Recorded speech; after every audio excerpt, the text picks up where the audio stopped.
So here are a few recommendations for beginners to follow to get a smooth start. So first is the Trailblaze Power, which is basically your stamina or resin if you play Genshin Impact. I'll call it TP to be easy. As you're pushing through the main story quest, you will hit a certain point where your level is lower than the required level to continue to grind in the main story quest. So what do you do when you hit these breaks? Generally, your first few breaks would be at level 24 and 29, which is still under level 30 Trailblaze level, not your character level, from whatever you need, because at this point you barely have any resource, so it doesn't matter. And the materials that you're getting from these farming are peanuts compared to what you're gonna get in the late game, so it won't affect your late game. Don't worry about wasting resource on farming the wrong things, because that's not the case here. From level 30 to level 40, you're probably gonna need some Ascension material, which is the material required to upgrade a character from a level 20 max to level 30 to level 40, etc. And especially from level 30 onwards, you have to kind of decide which characters that you want to focus down on, because you do not want to waste resource on every single character. You're gonna run up dry really fast if you do that. And try to prioritize on the character EXP and Lightcone EXP first. That's the priority. Also, at this stage, you shouldn't farm for relics. You should have some blue relics and a couple purple relics around. Just use them. Also, don't ever think that it's a waste of resource to upgrade your blue relics. If you're struggling with certain stages, just upgrade them.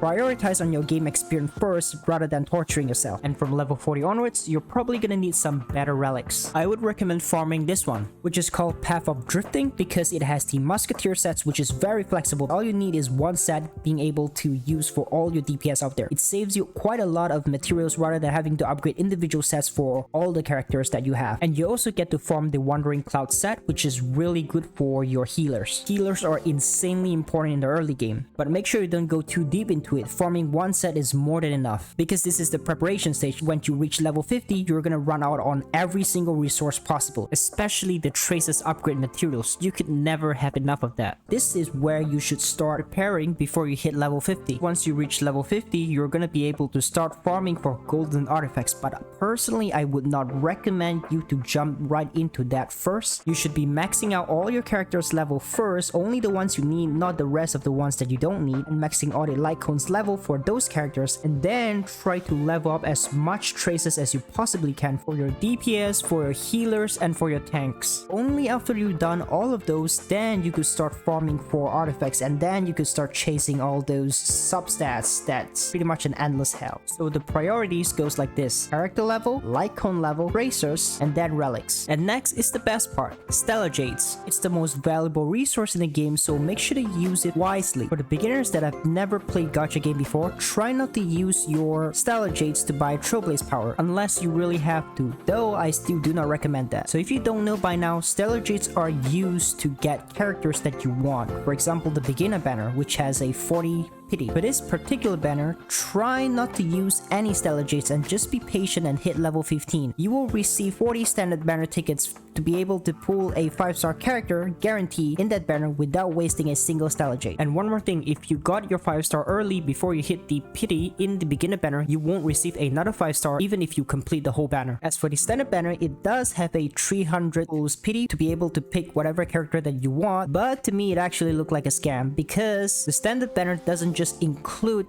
5-star characters. You have chances of getting a 5-star Lightcone, and if you don't have the character, it's kind of a waste of a pity, because I end up getting Bailu's Lightcone after I hit a 80 pity in the standard banner, and I don't have a Bailu, so that Lightcone sits in my inventory as a level 1 for the rest of the closed beta. You might think that I could use it for Natasha, but Natasha has her own signature Lightcone, so it also doesn't apply to that. So for the beginner banner, just use the free tickets that you're given. As for the limited banner, here is where we spend our Stellar Jades. You have a character limited banner and you have a Lightcone limited banner. Usually they come in pair, because the Lightcone is probably the signature Lightcone for that specific limited banner character. And the rates are very familiar: 90 PD for a character, 50% chances of getting it. If you lose the 50-50, you will end up getting a 5-star character from the standard banner. This is why I don't recommend you pulling for the standard banner. As for the limited Lightcone banner that comes with the character, when you compare to Genshin Impact, it's actually so much better, because there is a 75% chances of getting that, and there is only one Lightcone